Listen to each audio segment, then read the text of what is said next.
I don't want to go too in depth on my situation, so instead I will tell a little joke. Um, Abusive relationships and leaving them are kind of have the same logic as like Target when they case build against shoplifters. Did you know that Target will just let you keep on stealing and stealing from their store until you make it to thousands of dollars? And so it's the same concept. It's really, oh, we see them doing bad shit over and over and over. We don't want this, but we'll get them out of here. And eventually, eventually they'll stop bothering us. This is a smart tactic. The whole time the person just keeps getting away with it, and they know they can keep getting away with it. If anything, they come with a new disguise each time, acting like a new person. They come back into the store.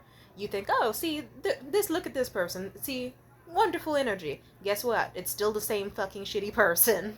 Still leaving with all your stuff. Still on their worst behavior.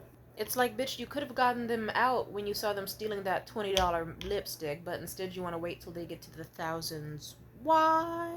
And then Target will tell you, oh, we just want we really want them to have a severe, harsh punishment for all the trouble they've given us. Like, we're gonna really give it to them.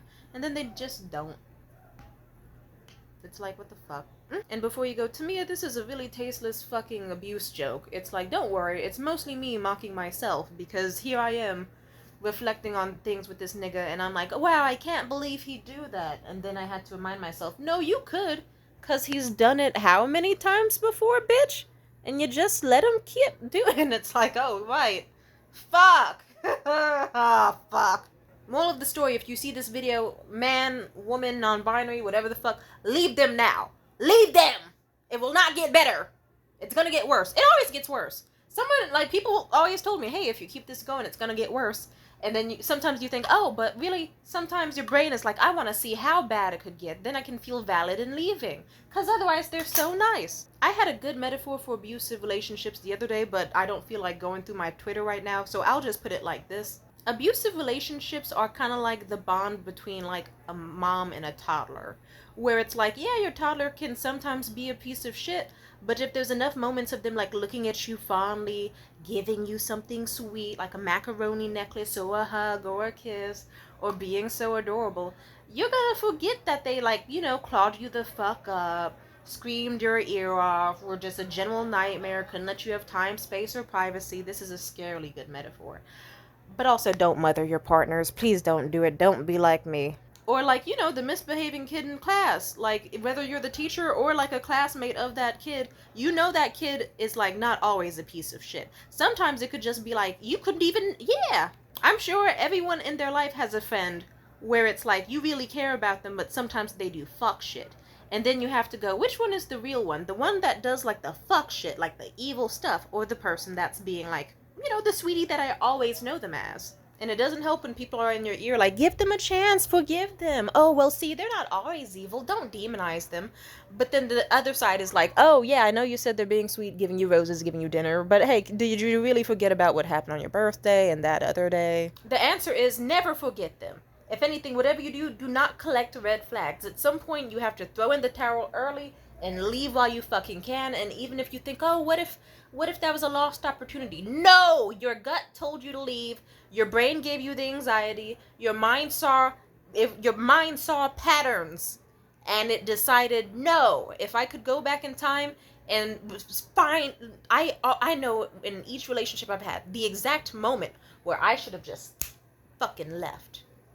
And I wish I took them sooner. But no, I decided, oh, they're not always bad guys. And then I waited for them to show that, oh, hey, that small scale moment of like a lack of empathy you had snowballed into a big fucking massive one. And then next thing you know, I'm out there crying in their fucking house because they decided the proper way of breaking up was just ghosting me for like a month and a half, almost 2 months, as they vaped weed in my face. Shout out to 18-year-old me. That was fucking depressing.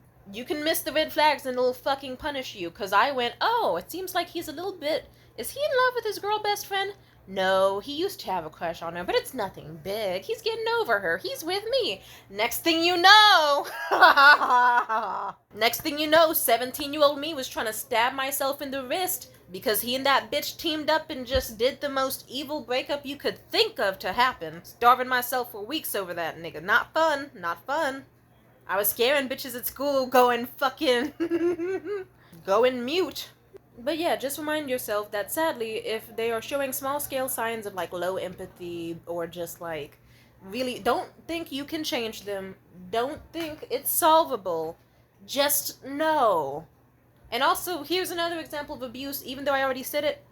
If you think, oh, I could never get caught in an abusive relationship, oh, I could never be like those people on like first 48 hours or this or that, simply put, look through your phone book, contact list, anything on your phone, and see how many friends you can think of that you've had really crazy experiences with. Like, whether it was them telling you a crazy story over dinner, or like a sudden 2 a.m. confession, or something really, really fucked up that they did that made you go, I don't think they respect women, or they seem kind of violent.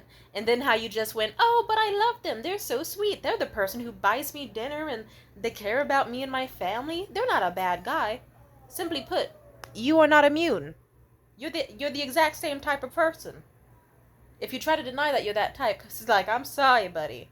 You are entirely susceptible to being in an abusive relationship just like anyone fucking else is. Why? It's in human nature to care about people and trust them and not assume the fucking worst. Usually, because humans are social creatures that want to make the most out of most bad situations. And, like, some people can take people for what they are, and some can go a little too far with that. And then next thing you know, you got friends defending, like, rapists or pedophiles because, oh, they're the nice guy from church they've known their whole life. Or what? Ooh, they're the meme king. I know that from experience. I don't know. I'm just saying, if you see the red flags, leave. Do not collect. No. Why are you collecting red flags? All you're gonna be awarded with is extra bullshit. Leave all you can. That's all. Goodbye.